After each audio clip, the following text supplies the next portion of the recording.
Good morning, ladies and gentlemen. My name is Gyubin Hwang, a consultant at Posco Research Institute, and I will be hosting the side event jointly organized by Posco and Posco Research Institute. Today's discussion is intended to be a frank look at the scale of the decarbonization challenge faced by the steel industry. We will welcome presentations and discussions from some of Posco's strategic partners at various segments of the value chain, both suppliers, customers, and peer firms. Through this, we will hopefully be able to look beyond our narrow silos and understand the importance of partnerships and collaborative efforts in the decarbonization agenda.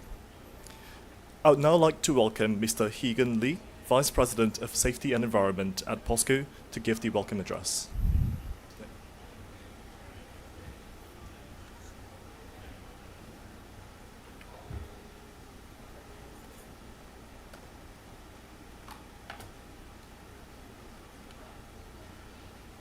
Good morning, ladies and gentlemen.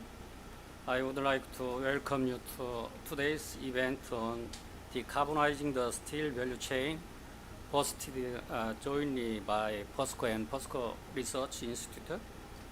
Amidst the urgent challenge of the net zero vision, sustainability initiatives like ESG have become essential components of corporate and industry strategy. In particular, carbon taxation on products in the form of policies such as the European CBAM will require steelmakers, miners, and users to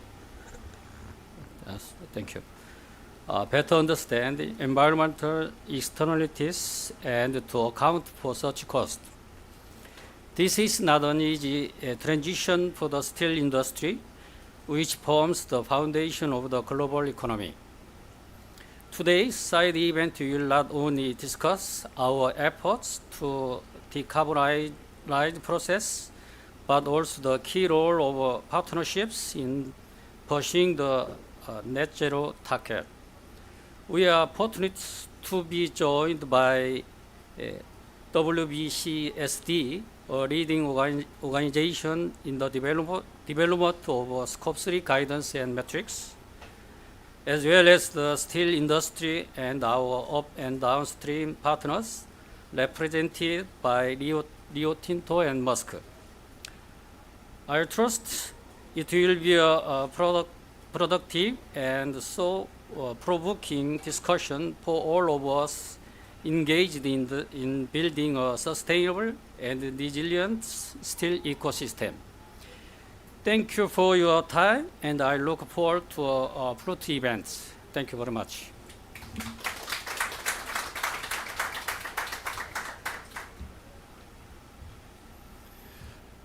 Thank you. Next, we have the honor of welcoming Dr. Hwa Jin Han, the Korean Minister for the Environment, to deliver a congratulatory address.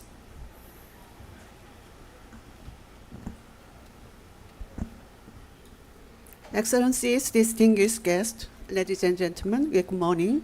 It is a great pleasure to be here with outstanding leaders and discuss ways to decarbonize the steel industry. I would like to sincerely congratulate and extend my thanks to Mr. Lee Hee-gun, Posco Vice President, and Dr. An Yoon-gi, Posco Research Institute, the POSRI Executive Director, for organizing this event with partners and stakeholders around the world. The steel industry played a crucial role in Korea's economic development and industrialization during the 1970s and 1980s. Nowadays, many steel producers, including the leading producer Posco, are striving to develop new technologies to make the carbon-intensive steel industry more sustainable. Collaboration across the value chain is crucial for the steel industry to reduce its carbon emissions. Today's discussion will promote stronger cooperation among suppliers, customers, NGOs, industry associations, and companies, contributing to a better future for the next generation. This year, Korea has joined the Climate Club and participated in its launch event here in Dubai last week. The climate club is expected to create a new collaborative model among countries by working closely with the global community. The Ministry of Environment will strongly support Korean steel producers in expanding into emerging green markets overseas. I strongly believe the industry-wide leadership and determination will bring us closer to a sustainable carbon neutral future. Thank you very much.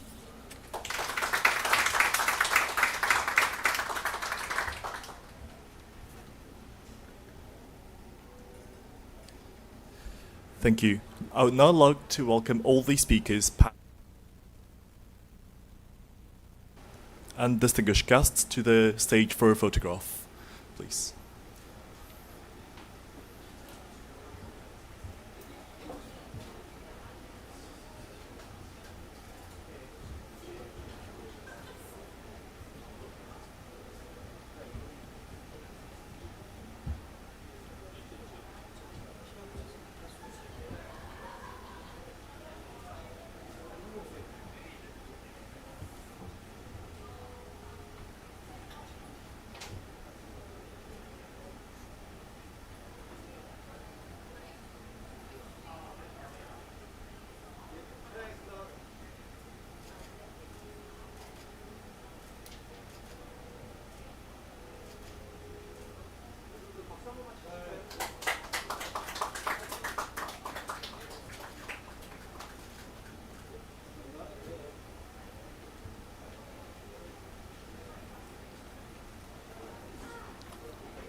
Thank you. Before we move on to the presentations, I've been asked to bring up a few points on the importance of industrial decarbonization from a young professional's perspective.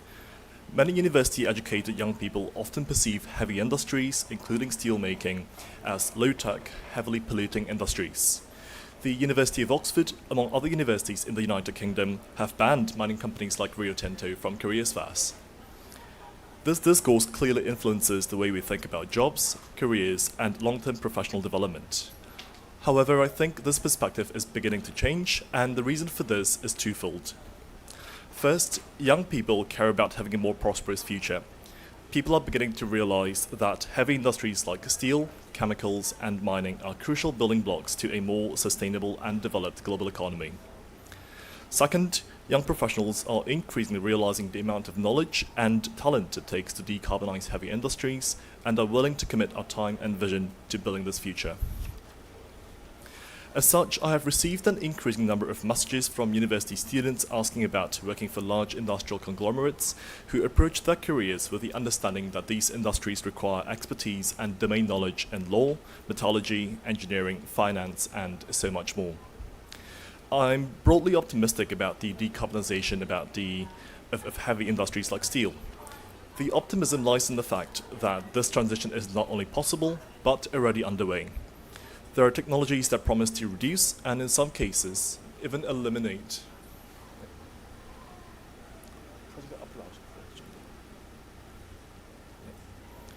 Even eliminate the carbon emissions associated with steel production. Hydrogen-based steelmaking, carbon capture and storage, and electric smelting furnaces are just a few examples at various points of commercialization. However, these technologies need support to scale and become commercially viable. They need investments, they need policy incentives, and they need talented and motivated young professionals who are willing to dedicate their careers to this cause. So my message today to the young professionals in the room is this: don't write off heavy industries as relics of the past. Instead, see them as opportunities for innovation, for career growth, and for making a tangible impact on the future of the planet. To the many industry leaders in the room, your young staff understand the pressures the industry faces, balancing supply chain risks and macroeconomic uncertainty with long-term sustainability. but we urge you to recognize the strategic importance of decarbonization. We ask you to lead by example and demonstrate a commitment to green development. Invest in research and development of sustainable technologies. Advocate for robust policy frameworks that incentivize decarbonization. And most importantly, create an organizational culture that values sustainability, encouraging young professionals like us to contribute to your missions. On that note, ladies and gentlemen, I would like to welcome our first presenter, Mr. Roland Hanziker, who is Director for Built Environment at the Royal Business Council for Sustainable Development. He'll be discussing the incentives for Scope 3 supply chain decarbonization. Please welcome Roland to the floor. Yep, so just click through, forward and back. Quite easy. Thank you. Good morning. It is a great pleasure for me to be here. Thank you very much for the invitation. I'm Roland, and I'm leading the work on the built environment in the World Business Council. We're working with companies all along the built environment value chain to decarbonize, to make it more in tune with nature, and to tackle inequality. These are the three global imperatives that we tackle together with our members in WBCSD. So today I'm here to talk to you about the Scope 3 work that we are leading at WBCSD, and we call it the Partnership for Carbon Transparency. So I'll take you through the why we're doing this and where we are currently in this work globally. I have it here, that's easy for me. So, of course, companies are under increasing pressure. They set themselves their net zero targets with short and long-term science-based plans. This is one requirement also for companies in World Business Council. They have to do this. And there's, of course, all these external pressures from consumers, regulators, and increasingly the investors. Scope 3 generally account for the largest part of any company's emissions, maybe bar the cement industry and probably steel as well, but for all the others, it's Scope 3. 50% generally upstream, and it's often less than 20 that is in your actual Scope 1 and 2. Speaking for the built environment, this is a particular challenge for many, as we are looking at how do we decarbonize together. If you're a construction company, 95% of your emissions are Scope 3. So they need to work with you and with others in the value chain. There are many reasons why companies struggle, and that's where we want to help. So I think this is not new. We know the issues around data quality. What do I actually need to collect? How can I make sure it's accurate, verified, etc.? Standards are underdeveloped. And we still lack an automated carbon accounting system the way we have it for financial reporting. This is something actually WBCSD brought here to the COP. We launched our corporate performance and accountability system for carbon, which we believe eventually can also cover nature and other topics such as circularity. And it really looks at how do we make sure we connect performance-related accounting and disclosure with the reporting externally. And ultimately, it's that lack of collaboration, simply put, that we advance on this topic. So our goal in the Partnership for Carbon Transparency is to help all companies along any value chain to have the data they need to take the correct decisions. We need data to be accurate. It has to be primary and verified data. It has to be granular enough that it is really providing information at a product level, not at a corporate level, and it has to be comparable. To solve this, we issued earlier this year a calculation methodology which is industry agnostic, so that it really helps all companies navigate this space of different carbon accounting standards. And this is what we call the methodology framework. And the second piece is the technology that allows to share data.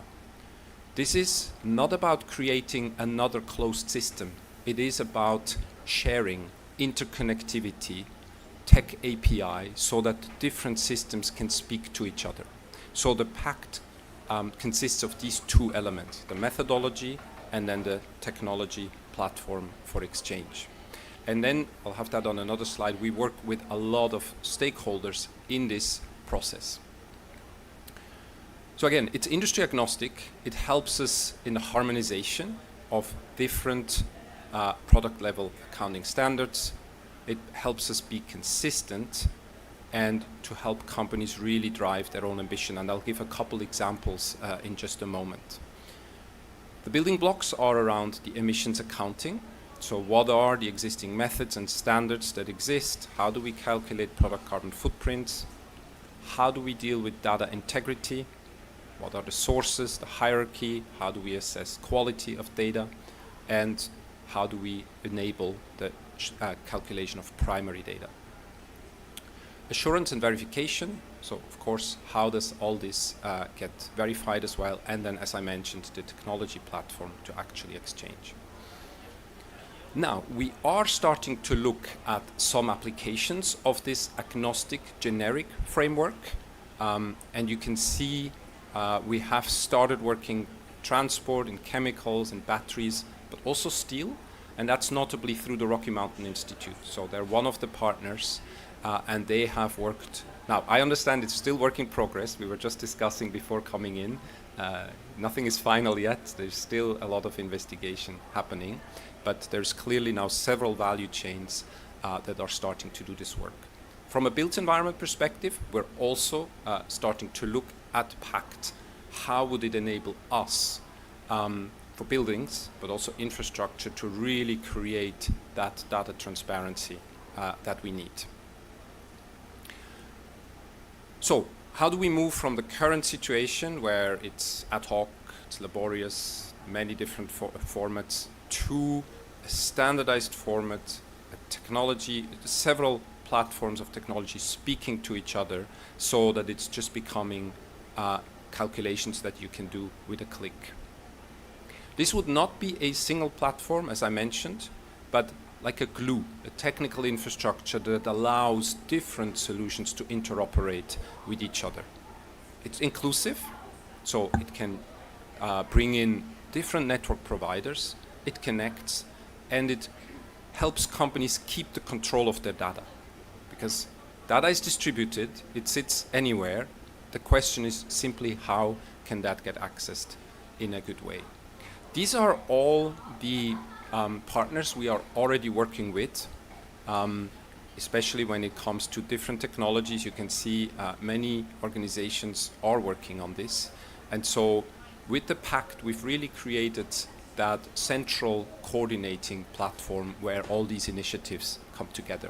And that's typically a role WBCSD can play because we are neutral, we are cross-sectoral, we work with companies in any sector, and we make sure we work with the most ambitious and progressive companies. So this is the whole ecosystem. These slides will be shared, so you can then also go through them in more detail. So you see the companies that have started working with us and actually testing the methodology, and then all the different ecosystem partners that are needed for this work. So ultimately, the vision is that a corporate can get information not just from tier 1, but really tier 2 up in the supply chain to get that data to flow to them, to be used then across purchasing, product design, sales, as well as reporting. So the advantage is it can really be used for all these different applications. How do we select the suppliers based on accurate and verified information on their products? How do we take this into our own product design, sales, then ultimately reporting? So one-stop shop for that data. So here are some of the companies that have started testing this work with us. So in total we have over 900 companies engaged, but some of them have actually used the methodology, such as Unilever, such as P&G. And you can see there is quite a big variance that comes out when we actually go into the details of this. These are just a couple quotes from those companies that have started using this. Really instrumental for getting that primary data for a company such as Unilever. it really leads to collaboration and conversation between the client and the upstream supplier. And so it really helps companies move forward on their transparency. Lastly, going forward in 2024 and beyond, we want to bring in more companies to obviously start operationalizing the methodology so that we see companies starting to exchange the data, test it, give us feedback, continue working on the technology solutions, making sure that they can work together, and of course reaching out to leading industry initiatives so that we work more closely to each other. So I'm very pleased that I'm here with you to discuss this, and of course I look forward to learn much more about the steel process itself. I have a background in the cement industry, which I know quite well, know a little bit less about steel, so I very much look forward to that part of learning. So I wanted to bring that in to lay the ground for the discussion today. I hope you find this useful. Partnership for Carbon Transparency, we're here to collaborate with you as well. Thank you.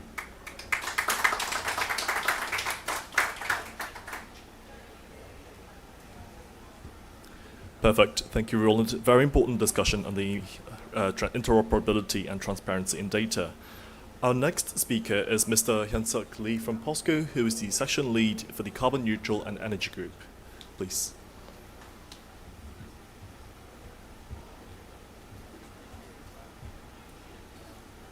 Hello, my name is Hyun-Suk Lee, and I lead Posco's Environmental Planning Department.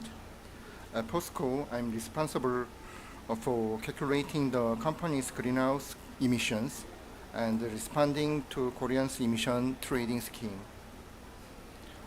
Personally, this is my first time attending COP, and I would like to thank you, the Posco and POS3 teams, for their efforts in hosting this event. I will be presenting Posco's Scope 3 emissions monitoring status and the future plans for our abatement program.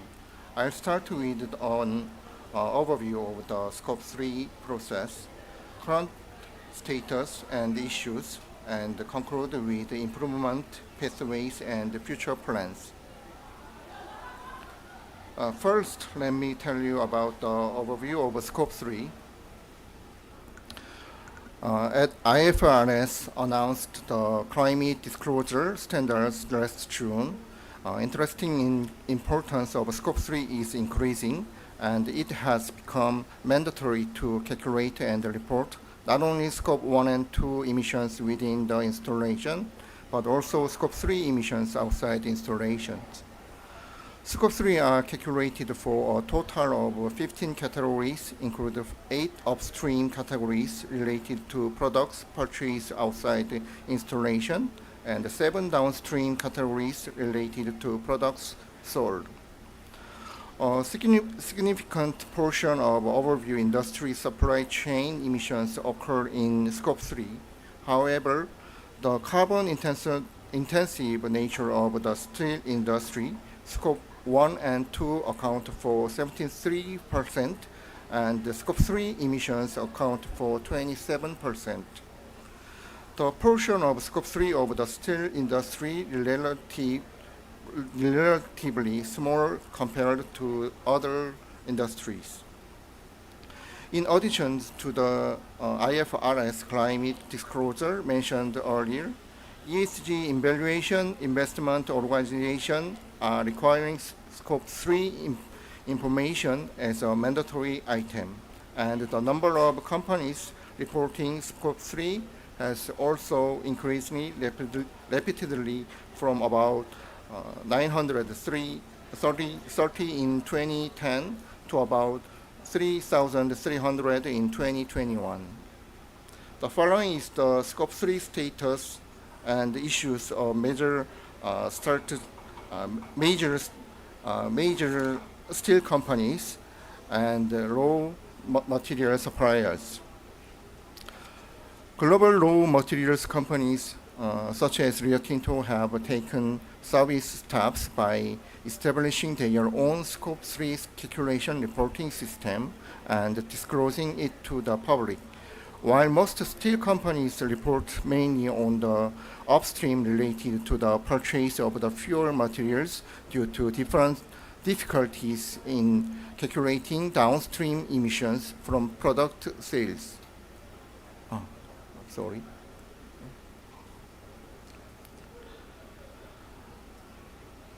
So that Scope 3 reporting system of steel industry is at an early stage. Although each company calculates and reports its own scope emissions, there is a need for supplementation due to the lack of the unified standard. Posco reported 6 categories of the Scope 3 by 2021 and expanded 10 categories from 2022 by adding 3 upstream categories and 1 downstream category. However, we found the following issues while calculating Scope 3. The selection of reporting categories based on importance and their relevance is insufficient, and there needs to be more clarity as to why and how certain categories can be excluded from reporting. And there is insufficient transparency regarding the scope of calculation, assumption, and conditions regarding the data used. For example, is not no explanation of increase or decrease in emissions, etc. In summary, it is necessary to ensure transparency regarding the scope of the Scope 3 calculation and select reporting Scope 3 categories based on importance, relevance, and etc. In order to solve these issues, we have established a Scope 3 calculation process to improve reliability and transparency of Scope 3 emissions. The process was divided into 5 steps. First, step boundary setting, and second, definition of Scope 3 categories. Third, data collection and review. Fourth, emissions calculation and verification. Fifth, performance management and communication. And the main contents are as follows. First, in setting the system boundary, we analyze the current status of the governance status and decided to include Scope 1, 2, and 3 based on a control approach. Second, we select calculation and reporting categories among the 15 categories. 5 categories with high materiality, 8 categories with low materiality, and 2 categories with no relevance. We plan to focus on reporting categories with high material and relevance and expand in stages. The third data collection and review standard considers the possibility of data cooperation between raw material companies and customers through cooperation between raw materials and the sales department for primary data, and will utilize domestic and foreign SAA databases and national industrial emission factors for secondary data. First, for emissions calculation and verification, we plan to standardize the emissions calculation methodology for each reporting categories, provide evidence and explanation for irrelevant of exceptional categories, and establish measures to enhance transparency through third-party verification. Lastly, for performance management and communications, we plan to set Scope 3 emissions goals, establish performance management plans, and establish ways to provide information and communication with the investor and stakeholders. The following are future plans. We plan to promote specification of the Scope 3 emissions calculation process described above. This will be done through an internal task force that aligns different departments such as raw materials purchasing, marketing, finance, investment, and steel mills. Through this, we aim to review the calculation methodology and establish a Posco Scope 3 calculation reporting manual. In addition, we plan to set supply chain reduction targets and align implementation plans on another exit of Posco's carbon neutrality strategy. We will promote setting Scope 3 reduction goals by considering the pros and cons of setting Scope 3 total emissions and its Scope 3 reporting categories. Since Scope 3 reduction cannot be effectively implemented through effects by individual steel companies alone, we seek to cooperate with the value chain partners and actively seek opportunity to jointly reduce emissions. Lastly, regarding Scope 3, we would like to propose and develop a World Steel Cooperation agenda at the steel industry level. Currently, the chemical and cement industries are developing Scope 3 calculating reporting sector guidelines through the WBCSD initiative. In the steel industry, there are methodology gaps in the Scope 3 approach among steel companies, and common difficulties are encountered in calculating emissions at the product use stage. So we propose that World Steel lead the discussion and develop Scope 3 calculation reporting guidelines for the steel industry. I appreciate your attention and I look forward to the discussion. Yeah, thank you.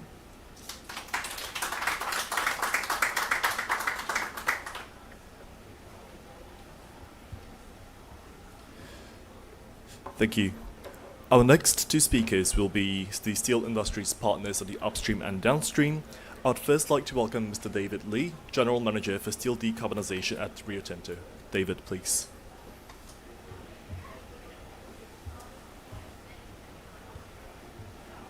I was curious by the early comment that Oxford University had stopped allowing us to come to their open days. Fortunately, Oxford is still letting us go and learn, and I recently completed a course in sustainable development with Oxford, so that's quite positive.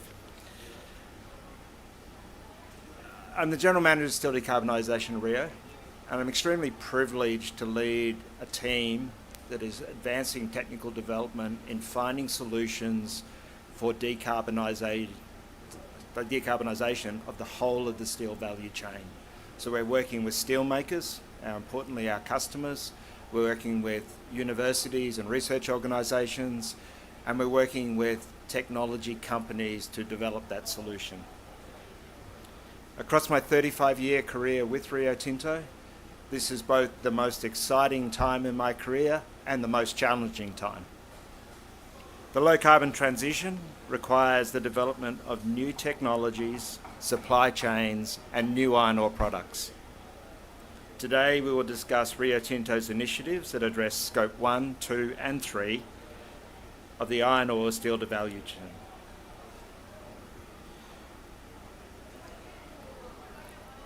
I'll draw your attention to this. There will be no test at the end if you don't read it.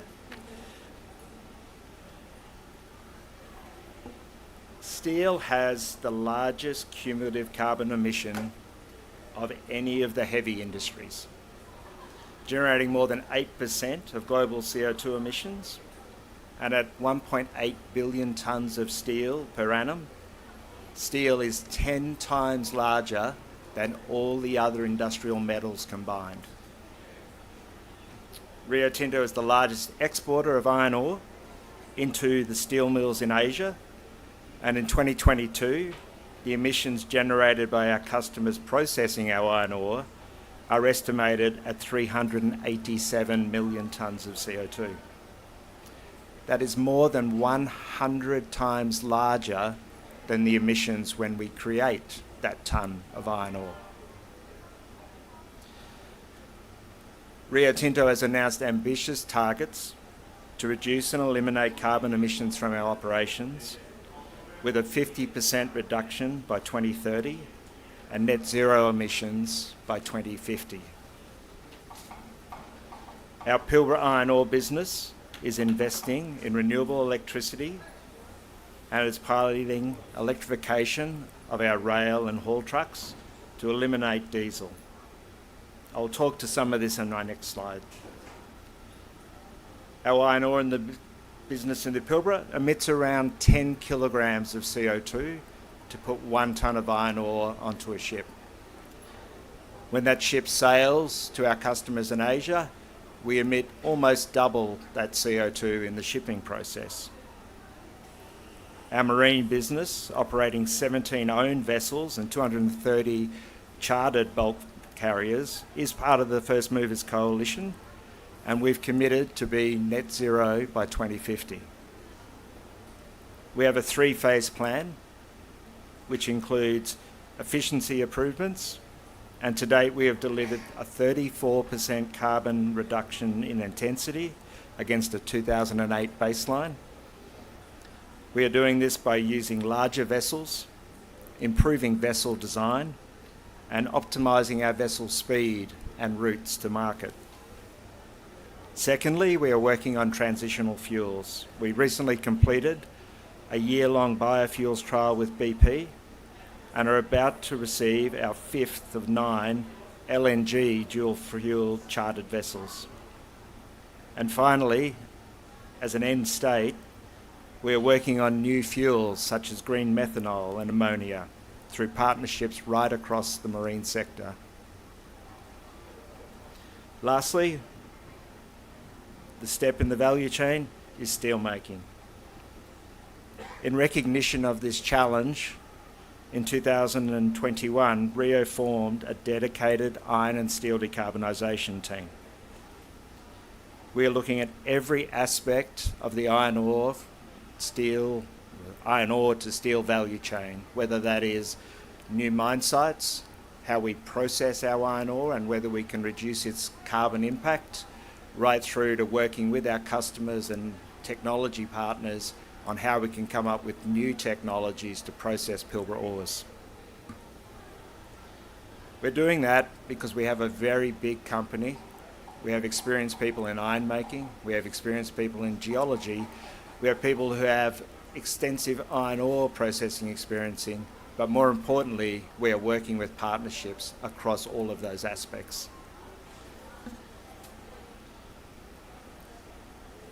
Looking to the Pilbara, our 2 primary emission sources in our iron ore operations are diesel, which is used in our haul trucks, our drill rigs and other heavy mobile equipment.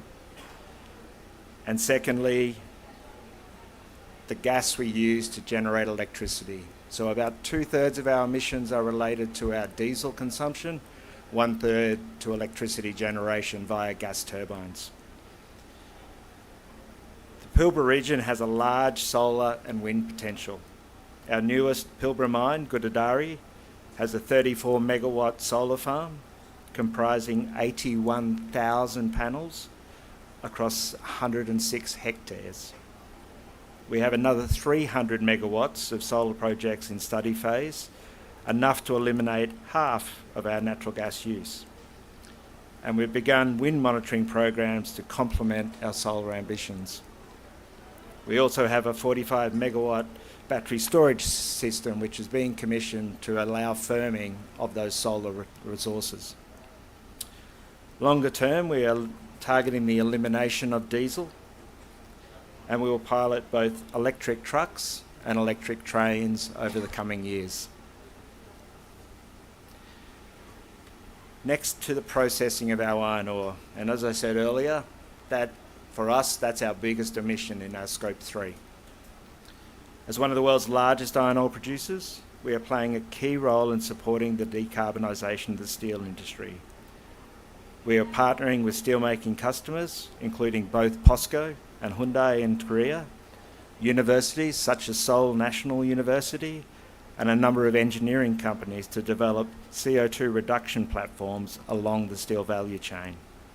Our team is working with over 40 partners in 10 countries across 50 projects.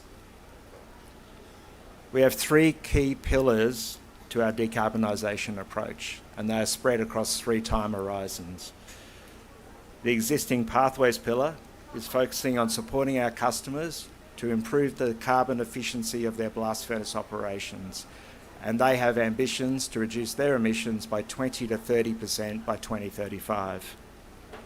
Secondly, our emerging pathways pillar, where we're focusing on our supporting the implementation of DRI technology in the market, and recently set a target to reduce our Scope 3 emissions from our iron ore operations in Canada by 50% by 2035. And finally, our future pathways, the one I'm accountable for, the most challenging one with our Pilbara operations being 320 million tonnes of iron ore. We're aiming within the next decade to unlock new technologies through the partnerships. As you can see across the bottom, we are working with many organisations, too many for me to name. We're aiming to improve the use of Pilbara ore in emerging low-carbon iron-making technologies such as hydrogen direct reduction, the potential for electric smelting furnaces to unlock the use of standard-grade ores such as the Pilbara, and finally, most exciting, a new technology developed by Rio Tinto called bio-iron. I will discuss 2 of these most prospective technologies now. The first is the electric melter or electric smelting furnace. It is critical that this technology is developed because for the processing of Western Australian iron ores, which today represent more than 50% of traded iron ores in the global market, this is a key step to enabling those ores to be processed with hydrogen, but getting them clean enough such that we don't interrupt traditional steel making. A key partnership we have in Australia is with BlueScope Steel. BlueScope and Rio Tinto have very aligned ambitions that they take our iron ore and they make steel, and we want to reduce our Scope 3 and they want to reduce their Scope 1 and 2. So we have a very unique partnership, and BlueScope are one of the only companies in the world today that actually operate an electric smelting furnace, 2 of them in New Zealand. So it's a lovely partnership where we bring our experience in alternative iron making together with their partners and their experience to see if we can create a solution in Australia for Australian ores. Also in June this year, we made another announcement with the Baowu Group, the world's largest steel producer. And we're going to collaborate with them on the development of the electric melter technology specifically for consuming Pilbara ores. As I mentioned earlier, probably the most exciting project in our portfolio is bio-iron. This is an innovative technology developed through more than a decade of extensive research. It uses raw biomass straight from the farm. We don't pre-process it, we are able to use it directly. And from the farm, I mean agricultural byproducts. In Western Australia, we export a large amount of wheat. The farmer takes the head off the wheat, but the remaining part of the plant is unused. So we take 1/3 of that stalk, chop it up, mix it with our iron ore, squeeze it into a briquette, and then heat it with microwave energy to make DRI. Because within the biomass, we have carbon and hydrogen and some oxygen. So we use the carbon and hydrogen from the biomass as the reductant, and we use green electricity with microwaves as the energy source, and combining those 2, we're able to make a low-cost, low CO2 DRI product. We've been collaborating with the University of Nottingham and Metso Corporation. We built both a 1 kilowatt furnace. Your microwave oven at home is 1 kilowatt, so that's how small it was with 1 briquette, and that's our first test in a home microwave. We then went to 100 kilowatts with trays of 1,000 briquettes, and we have just completed designing a 1 tonne per hour continuous plant, as you can see in the picture on the left-hand side. And we look to have that operational by 2026.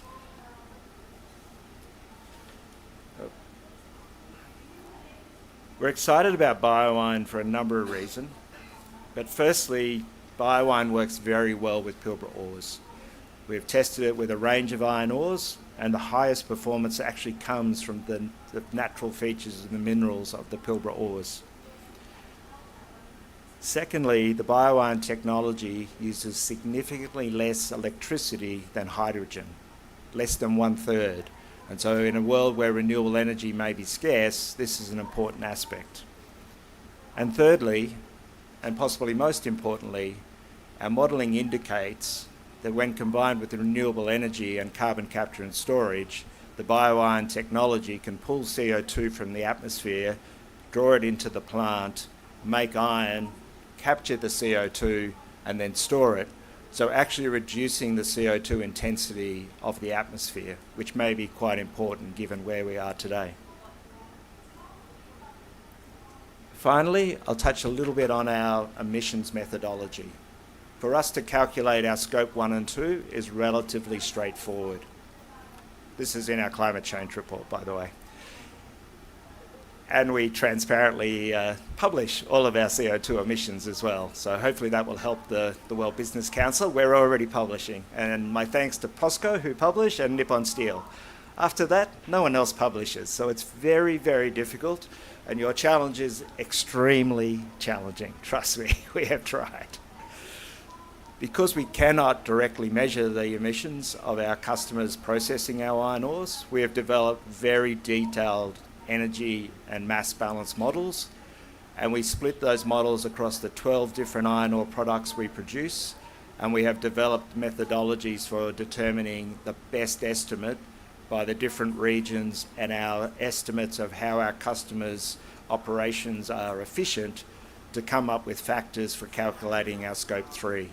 So we combine those, and you can see here today, at probably too many decimal points, that our average emission across all of our ores is around 2.17 tonnes of CO2 per tonne of attributable steel produced from our iron ore, giving the number I mentioned earlier, 387. So look, thank you very much for giving me this opportunity to talk about the work Rio Tinto is doing.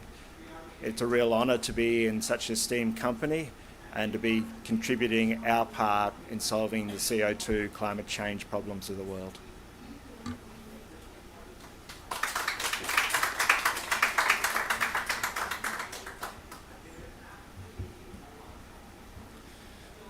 Thank you, David. For the last presentation today, we have Ms. Concha Buarias from Maersk, who is the Director for Global Partnerships and ESG, Public Policy and Regulatory Affairs. Please.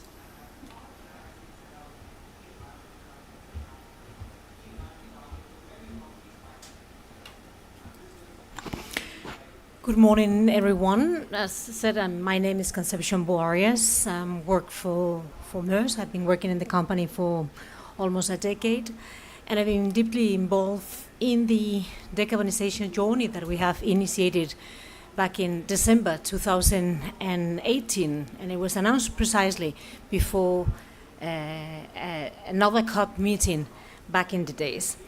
I'm really honored to be here. Thank you so much for inviting us and giving us the possibility or the chance to talk a little bit about what it is that we are doing in our company. First of all, for those of you that you are not familiar with who we are, let me introduce our operations.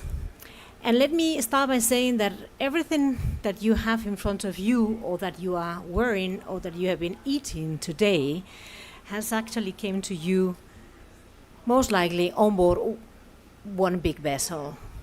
So I'm talking about the sneakers that you are wearing, I'm talking about the coffee that you have drank this morning, I'm talking about the phones that you are using to take a picture of this slide. So 80% of global trade goes from A to B around the globe on board a ship.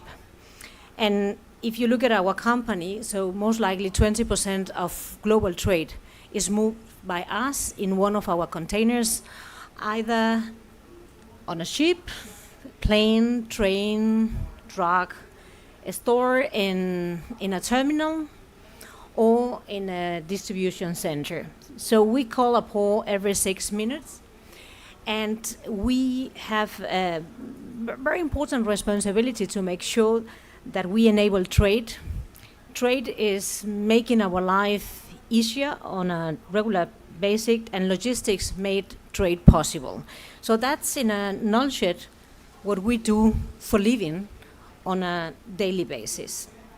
We have a huge responsibility because we really, as a global leader, we're really interested in making trade inclusive, sustainable, and also founded on trust. That's what actually has triggered us some years ago, December 2018, to launch a pledge and say that we wanted to become carbon neutral by 2050 to be in line with the Paris Agreement.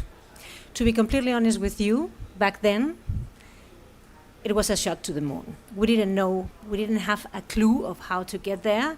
What we did back then was a call for action, asking researchers, academia, competitors, customers to pitch in and start looking at potential solutions for our industry. And back then, we decided to focus our action on our fleet and mainly on the fuels that we were using to move our vessels, because it's there that more than 90% of our emissions, they come from. And that's the reason why we have decided to bet on green methanol for this decade, because it's the only available technology that it can scale and that can actually be implemented right here and right now. But we are energy agnostic, meaning we truly believe that maybe next decade ammonia can be the solution or any other technology. But ammonia is not market ready right now. It's dangerous, and we don't want to put our crew, our cargo, or the cities where we call on a regular basis in danger.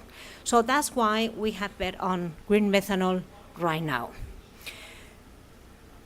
We have ordered a number of vessels back in September, so a couple of months ago, we have put on the water the first container vessel able to run in green methanol. It has been an achievement because it was on the water 7 years ahead of plan. And we are really happy about her and also the 24 that coming from February 2024 on.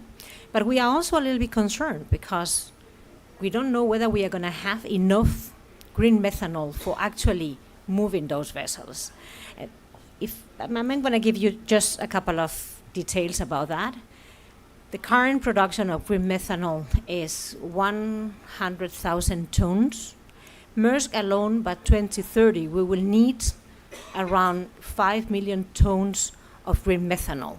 The whole industry as such, 21 million. So we need to scale the production of green methanol if we want to reach our decarbonization targets at pace. We, Maersk, but also the whole industry. And I'm really happy to say that at the beginning of this COP, for the very first time, we saw CEOs from several carriers standing together asking head of states for the right regulatory framework that will actually make sure that we could reach our target. We need to bridge the gap, the price gap between green and fossil fuels. And it has been amazing because my colleague from Rio Tinto has just highlighted the need of collaboration because it's the only way going forward. I can assure you that the carriers would normally I'm not going to say enemies, but we are not friends, right? We really fight for every penny. It's a really low margin business. So normally we don't really like to go out and, be together. But in this particular case, we really find value on unity and collaboration and making sure that our regulators, they actually help us to do the things right and to do what is needed to be done right now. But of course, we move more than vessels. So as you can see in here, we move our target in 10 years. We want to become carbon neutral by 2040. We know it's not easy. We have midterm goals by 2030, and those goals are that we want to reduce, of course, CO2 emissions on ocean, but also on logistics lines, terminals, and also aviation. I'm going to stop talking about our overall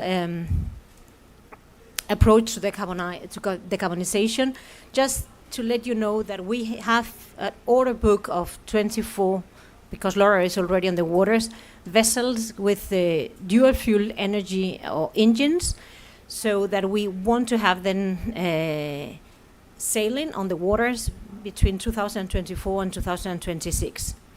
It's very ambitious, this, and we would like to call these vessels the new generation of green vessels, but we cannot do that. And one of the reasons is because we cannot get enough green steel at a cost-competitive price for those vessels. And of course, we have put all our munition in making sure that we will get the right technology, the right fuel for the vessels, but in order to reach at length our goal, we also need the green steel. Emissions from green steel in our company reach only 5%. I know it's not much because, if you look at the transport industry and the logistic industry as a whole, we are responsible of 11% of the global emissions. So we know that we are part of the problem and we want to be part of the solution. And I can say, looking at these slides, that we are already now being part of the solution, because we are talking the walk. We are ordering the vessels, we are making or signing MOUs and also offtake agreement with companies. Chinese one was announced just a couple of weeks ago, that we have multiplied by 5 the current production of green methanol with the contract that we have signed with a company called Whirlwind. But we also need to see progress on the steel business as well. And the reason why is because all the ships, and we operate more than 750 vessels, they come to an end. They have a lifespan of around 20 to 25 years. And we know that either we start out to change our fleet, or we are not going to be able to meet our targets. If you look at the market right now, there is overcapacity. If you look at the trade trends, we see still trade increasing. So we know that the demand for ship recycling is going to grow. If we look at our projections, we expect that by 2028, we will double the number of cells as an industry that we will be sending for recycling or dismantlement. And our numbers tell us that we will multiply by 4 by 2033 the ship recycling of our fleets. This opens, without any doubt, a significant window of opportunities for our industry to develop a robust circular economy around steel within the maritime business, because we are off-takers of green steel, but we also have great quality of steels, not just in our vessels, but also in our containers, in our terminals, in our warehouse. So for us, this is not just an environmental imperative, but a strategic move to decouple our growth from carbon footprint. By transitioning for free or green steel, we address our own emissions, but also contribute to reducing the carbon intensity of the steel industry, benefiting both sectors. The potential of ship recycling in this context, in our view, is huge. High quality steel recovered from ship recycling is not just a valuable resource, it's a cornerstone of a circular economy approach. The process of recycling the steel from our ships is 5 times less carbon intensity than traditional steel production methods. Moreover, the steel scrap from shipping tends to be consistent in its chemical composition, offering better traceability and quality assurance from secondary steel production. Nevertheless, green steel also requires regulation, including industry standards and specifically trustworthy certification schemes. Action is definitely required now. We would like to see all greenhouse gases included in the regulation, not just CO2, and also a life cycle analysis approach, because otherwise we will not be able to fully decarbonize by 2050 the shipping industry in line with the Paris Agreement. So governments, regulators, they really play a key role. Shipping is a global industry, is international per se, so we really need international regulation under the IMO, the International Maritime Organization, also the EU regulation. So it's very, very important to create an ecosystem around green steel, and for that matter, we need the right regulation in place. If we look at our industry, we see the IMO and we have the Hong Kong Convention. It has taken 14 years for the different member states to actually ratify the convention and get that piece of legislation into force. It has been adopted in 2009, but has entered into force, is going to enter into force only in 2025. We really need to speed up these processes to make sure that we get the amount of green steel that we need, and also that we look at the way, in the case of ships and vessels, the way ship recycling is being done right now, because we still see a lot of the last majority of the dismantlement of the vessels done in Southern Asia, in superstandard yards, under really poor conditions for human beings and also for the environment. And that's something that is need to be addressed. I can see that from the position of a company that has been really highly engaged in this, that we have set our own ship recycling standards, that they go beyond the Hong Kong Convention. And we also need to be aware that we need to have a regulation that cover non-OECD countries, right? Because it's there where most of the ship recycling is taking place right now, and we don't see any jar from any of those countries included in the EU list of yards where European companies, for example, we can send our vessels for recycling. We really need a change in this. We really need to make sure that we use the flow of goodwill that we see across the globe in order to also make a difference in this area and in this sector. And just to finish up a little bit of an idea of what it is that it needs to be done, we really need to make sure that we work together from an international standpoint in the IMO, that we need to bring together the European institutions in order to make sure that we team up with Asian countries in order to make a difference in the shipping industry, in the recycling industry, and in the green steel as well industry. So once again, call for collaboration, once again, call for good partnership, and we have had so far also in the building of our vessels with Korean companies that they're really outstanding, and they are showing the path to many other that they are coming after us. Thank you so much.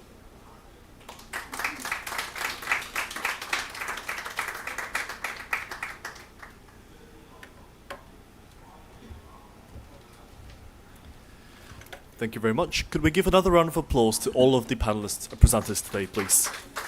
Thank you. For the second segment of today's session, we will have a panel discussion chaired by Ms. Claire Broadbent, Head of Sustainability at World Steel. The panelists are as follows: Dr. Hitoshi Donomai, General Manager for Environmental Planning at Nippon Steel Corporation; Ms. Marianne Holt, Director of Government Affairs and Decarbonizing Strategy at ArcelorMittal Mines Canada; Mr. Hiroyuki Tezuka, Research Fellow at JFE Steel; and Dr. Soo-Min Lee, Research Fellow at the Korean Energy Economics Institute. Please.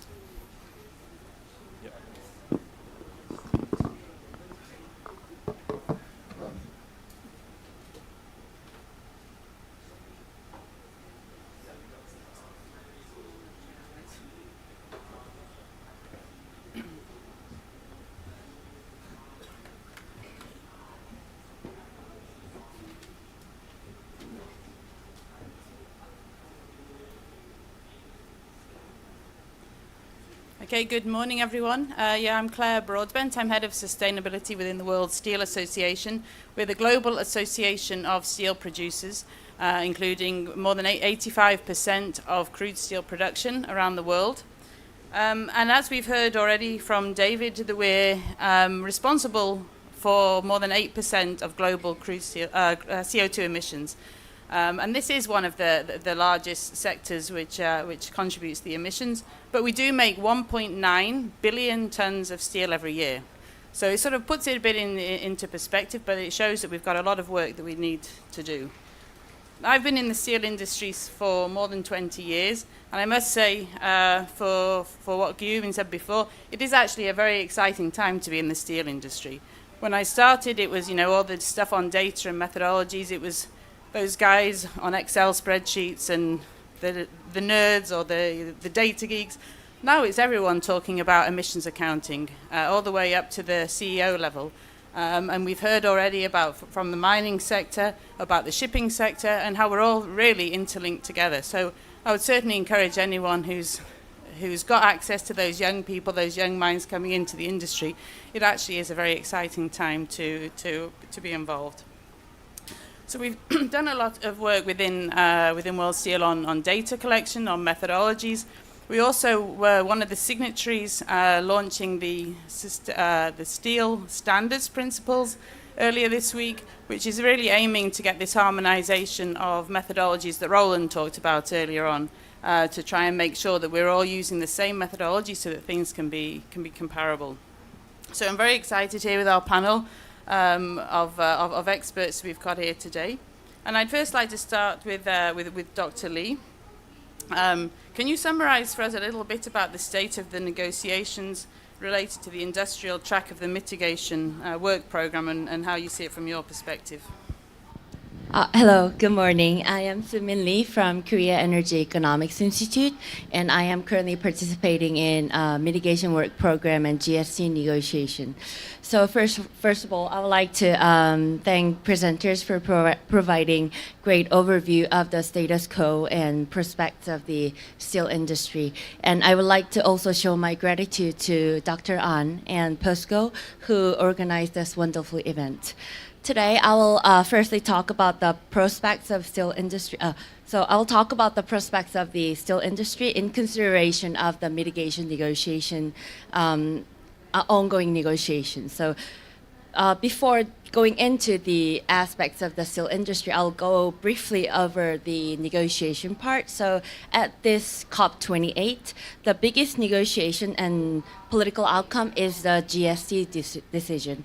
GST here stands for the global stocktake, and this year we will going to have the first GST outcome, with which we will going to review whether our collective effort is aligned with the a 1.5 Paris Agreement goal. So under the GST, we are covering mitigation, adaptation, and means of implementation topic. MWP here is stands for the mitigation work program, is only one and only mitigation agenda at this COP28. And for this agenda item, we have a mandate to discuss about matters related to urgently scale up mitigation ambition and implementation in this critical decade. So under the MWP negotiation, parties have participated in 2 global dialogues where we have been talked about energy transition this year. So there is a saying that it could be a hard to abate sector and industry for next year's topic, but we have not decided yet. And the ongoing topic for this year, it was the energy transition. So at the first global dialogue, we have discussed barriers, challenges, and actionable solutions in the renewable energy, CCUS, energy efficiency, grid, and storage. And for the second global dialogue, we have discussed about the energy transition in the transportation sector. Currently at the MWP negotiation, we are facing a huge dispute basically for everything. And developing countries are strongly against this agenda and refuse to make any significant process in terms of mitigation. They are showing their concerns regarding any further mitigation-related pressure, which might goes beyond already agreed language. On the other hand, developed countries try to make some significant progress from agreed GCP Glasgow Climate Pact text using the contents from the two global dialogues. So what developing worlds are worrying is that what if the global detailed discussion at the global dialogue could actually formulate to the certain kind of indicative suggestion in terms of negotiation and make become some political agenda later years, so that if individual parties could actually face those kind of pressures and need to adjust to those pressures domestically. That's like the most important concerns that they are actually considering. And GST and so for now, GST and MWP mitigation negotiations are actually going together. And at the GST room, parties are trying to make global mitigation goals, such as tripling renewable energy, doubling energy efficiency, and so on. And at the mitigation work program room, some parties are trying to link GST and make MWP as an implementation platform for the GST mitigation goal. So because of this strategy and atmosphere, parties have made consensus regarding mitigation in any negotiation room. So considering this kind of negotiation situation, I would like to move on to the prospects of the steel industry. So in the mitigation negotiations, some countries have raised issues regarding the life cycle assessment. At the country level submission, some countries actually submitted that. They said that we need to estimate carbon emission from all economic and industrial activities based on LCA to achieve the collective goal of 1.5. So this will not be realized in a minute, but the Scope 3 is inevitable global trend, and this life cycle emission management will become more and more important in the negotiation, I think. In this sense, the corporates need to prepare for the Scope 3, inventory accounting and reporting, and I think the essence will be to figure out the boundary of the steel industry and Posco, that to what extent they can actually responsible for. To do this, industry need to be aware of the importance of the Scope 3 accounting, obviously, and start the pilot study immediately to get the insight from the learning by doing process. So most importantly, the companies need to find out the barriers and challenges at the boundary and try to figure out the actionable solution in advance. So furthermore, and this is a kind of side story, but there is a global pressure regarding the utilization of CCS technology in the negotiation. Some countries are reluctant to actually accept the CCS technology because they think that some other countries are using CCS technology as an excuse to prolong the utilization of fossil fuel energy. So since steel industry is considered as a hard-to-abate sector, there is a higher understanding for steel industry regarding the usage of CCS, but I think it would be good to keep an eye on the negotiation trend regarding CCS as well. So this was what I prepared for today, and thank you for listening. Thank you. Okay, thanks a lot. It's great to have some insight into how the negotiations are going, and also that LCA and life cycle assessment is being considered as key in there. So I'd like to move on to Marianne. So within ArcelorMittal, you have mining as part of your operations, which isn't necessarily the same for many of the other steel companies who don't have that as an integral part of their operations. Can you tell us about what are your reduction targets related to the mining aspects within ArcelorMittal? Thank you, Claire. So I'm Marianne. I'm responsible for the decarbonization strategy at ArcelorMittal Mining Canada. So we're the largest mine from the ArcelorMittal, well, the largest iron ore mine from ArcelorMittal Group. So we're located in northern Canada, in Quebec, which explains my French accent. We're a French-speaking province. So at the mine, we have actually two mines, a concentrator, a railway, and a pelletizing plant and a port as well. So ArcelorMittal Mining Canada comprises of all of these installations. And all that grouped together, we have 1.4 million tons of CO2 emissions per year. So our target is to reduce that by 25% by 2030 and to reach carbon neutrality by 2050. All right, great, thanks. And so maybe moving to Hiro in terms of the difference that then maybe for a Japanese company, so for JFE, how do you see the role of the emissions reductions both in your Scope 1, 2 and also your Scope 3 emissions? Okay, thank you, Claire. My name is Hiro Tezuka. I'm an executive fellow in charge of climate change policy issues at JFE Steel.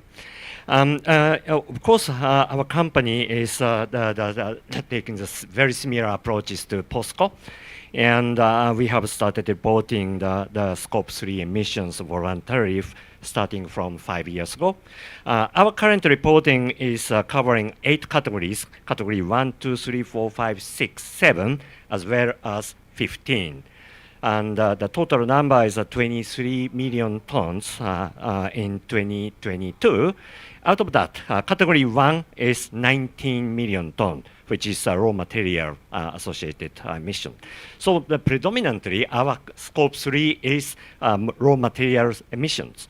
Rest 7 categories consist of just only 4 million tons, which is only 5% of the total emission 1, 2, 3 of our company.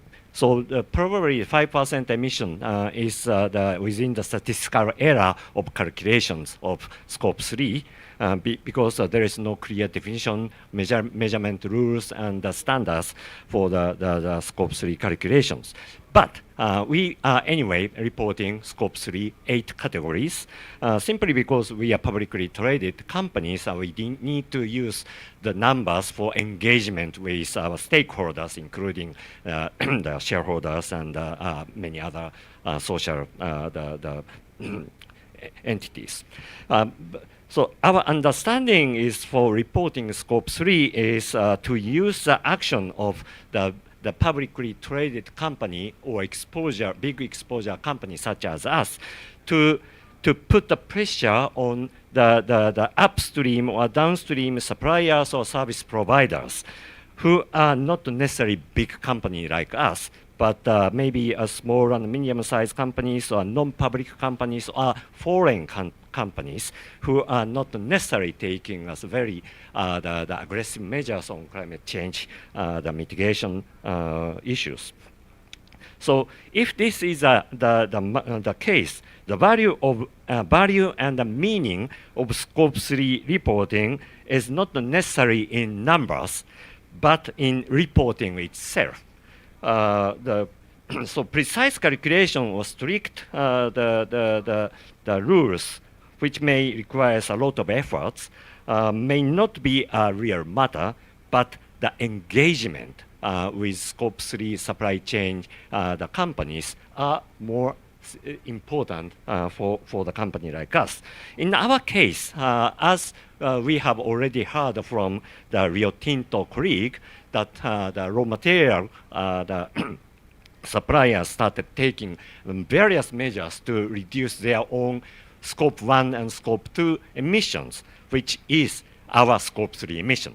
So we are moving forward in that sense. On the downstream side, as also we have heard from ocean freight colleague, in the case of JFE, we have just signed up with 6 major Japanese ocean freight companies to start using LNG fuel the vessels for our raw material transport in the importing. Also, to encourage them to use the J-Greeks, which is our the mass balance approach made the green steel for the making of the new series of vessels to offset their the Scope 3 in using steel. In that sense, we are contributing whole value chain emission reduction efforts.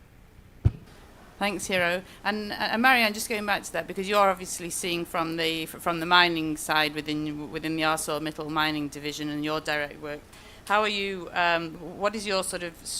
What are you doing as ArcelorMittal's mining division to support the decarbonisation of the steel industry as a more sort of holistic view? So as we all know, that our scope 1 is you're all scope 3, so the scope 3 for the steel industry. So we have two major pillars for decarbonization. The first one is the decarbonization of our own pelletizing plant. Because as I was saying earlier, we have the mines, we have the railway, the pelletizing plant, and the port. And if we look at all that together, 73% of our emissions is all associated with the pelletizing plant. So in our path to carbon neutrality, the first step is really towards the pelletizing plant.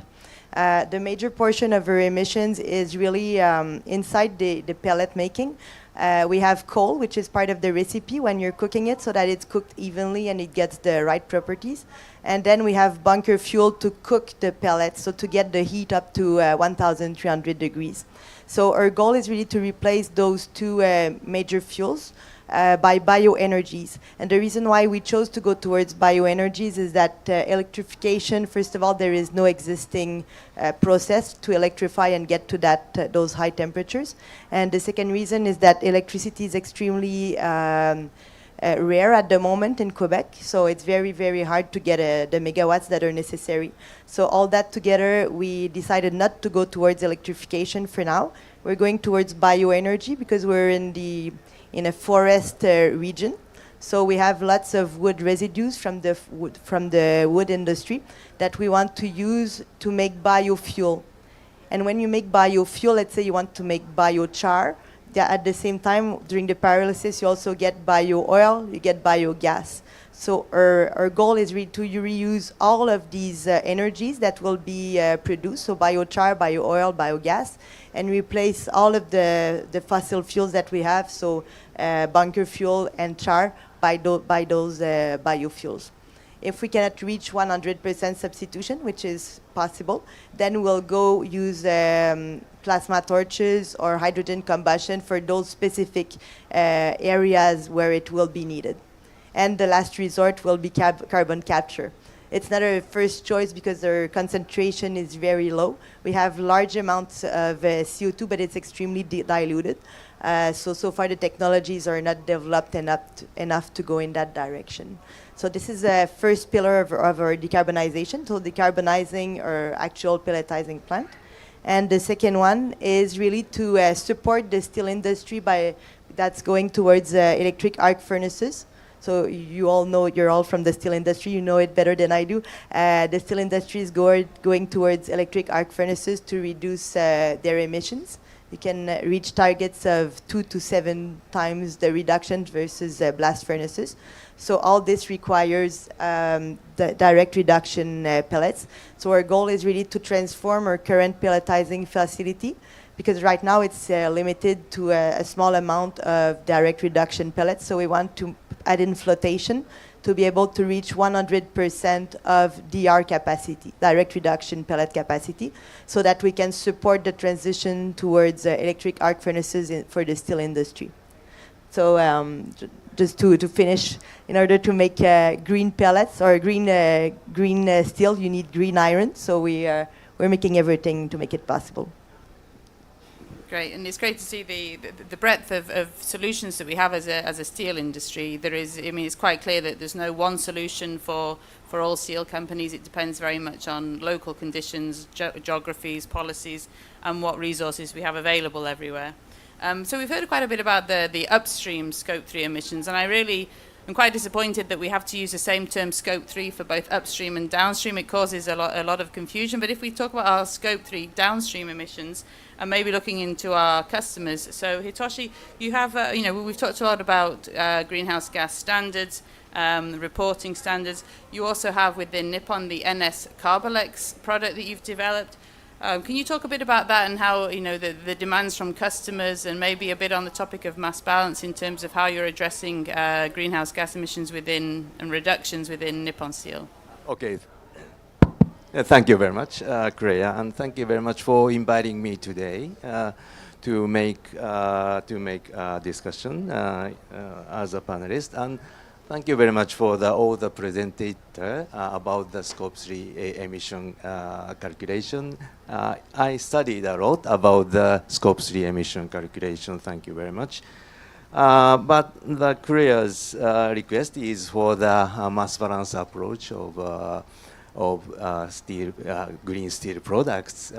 Recently, we published guidelines of mass balance approach for steel products. The concept is a little bit tricky, but we are now conducting a carbon dioxide emission reduction project a lot. So, but in other sense, we cannot provide low carbon footprint products immediately, and ultra and near zero emission steel,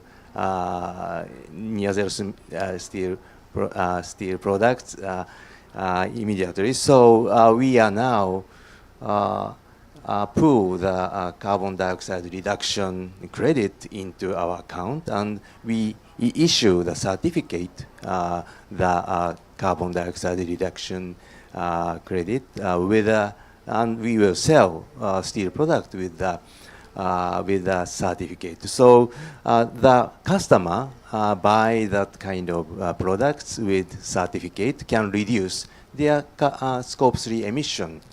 So it is one of the solution in the transitional period for steel products to contribute to the reduction of customers' Scope 3 emission.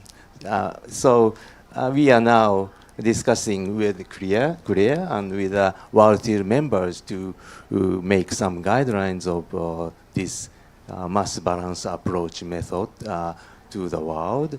So yeah, it's a kind of difficult discussion, but we are now ongoing the discussion. Thank you. Thanks. And do you see there's specific markets that are more interested than others in green steel products, or is it across the board? Of course, many customers, for example, automobile company and building company and other companies are so interested in the green steel by applying mass balance approach. And the government are now keen to apply the mass balance approach to reduce carbon dioxide emission, I guess. So we are now discussing with the government also. Yeah. All right. Okay. Well, thanks very much. I think it's quite clear to see that there's a huge interest in these, whether it's the governments from a policy side. We also shouldn't forget about the finance sector, because they also have their requirements. I don't know if anyone on the panel wants to, just before we finish, any input that you can give in terms of how the finance sector maybe is looking at our emissions, whether they're your Scope 1, 2 or Scope 3. If someone wants to. Yeah. I wanted to say that we are now focusing on the reduction of Scope 1 and 2 emission because, yeah, the recognition is the same with the Tezuka-san. The emission of our own steel making process is very huge and very difficult to abate. So first we have to focus on Scope 1 to 2 emission, but the present stage is R&D, I guess. I recognize. So it takes time, 1 decade or 2 decades, and during that time we cannot provide ultra green steel. So it's very important to compensate the situation, our situation and our customers' demand. So I said that the mass balance approach is one of the solution, yeah, to solve this situation, and so I want to persuade investor side. This is a proper methodology to reduce carbon dioxide of the world. All right, so thanks very much. And I'd like to thank our 4 panelists today for a very interesting discussion. And yeah, we look forward to taking this work forward with all of you. Thanks very much.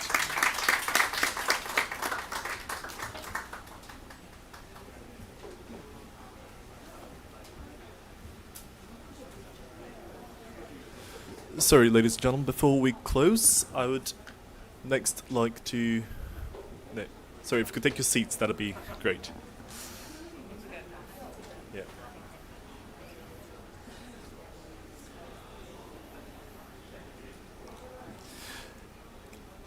Ladies and gentlemen, thank you again for the excellent discussion. To close the session, I would like to welcome Dr. Min-Ho Lee, Outside Director at Posco and Chair of the ESG Committee. Okay, thank you. Ladies and gentlemen, distinguished presenters and panels, thank you for the excellent and fascinating discussion.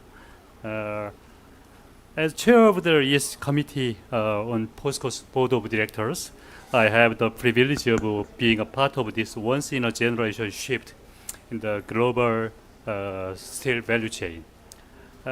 First, I would like to extend my special appreciation to Dr. Han, Minister of Environment, Mr. Lee, Vice President at Posco, and Dr. An, Managing Director of Posco Research Institute, for your valuable contribution to today's event.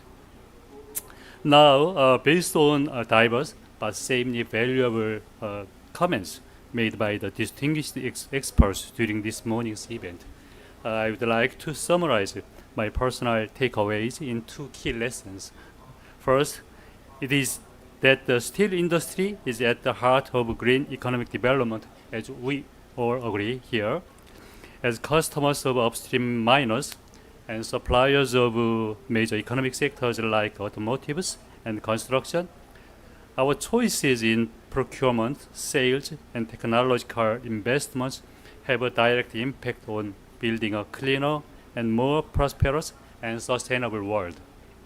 The second lesson is that no one company can fix the industry alone. As we see, Posco, NSC, ArcelorMittal, and JFE are global leaders that must take progressive positions in decarbonizing the value chain. Therefore, building partnerships with peer firms and industry organizations is imperative to ensure all companies contribute in an equitable manner to the decarbonization agenda. Additionally, we note with appreciation the combining power of WBCSD and World Steel, and look forward to working closely with you to achieve our abatement targets. Going forward, we must make sure that the ambition from COP28 does not fade, but is strengthened through collaborative efforts. Thank you again to all speakers and participants for taking part in our session today, and I wish you a safe and comfortable journey back home. Thank you very much.